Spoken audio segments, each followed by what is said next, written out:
Pag truck driver ka dito sa Amerika, mandatory talaga na ilag mo lahat ang gawin mo dito sa truck pag nandito ka sa truck.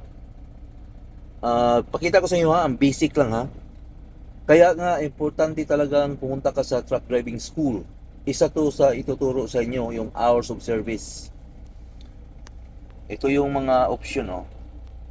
Punta tayo sa on duty na driving, ha.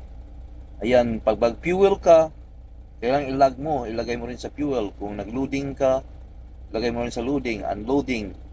Inspection, kung nag-pre-trip inspection ka, sa first thing in the morning, yan, inspection. Saka post-trip, pagkatapos ng biyahe mo, inspection. 15 minutes yun. Minimum. Back tayo ha. At pag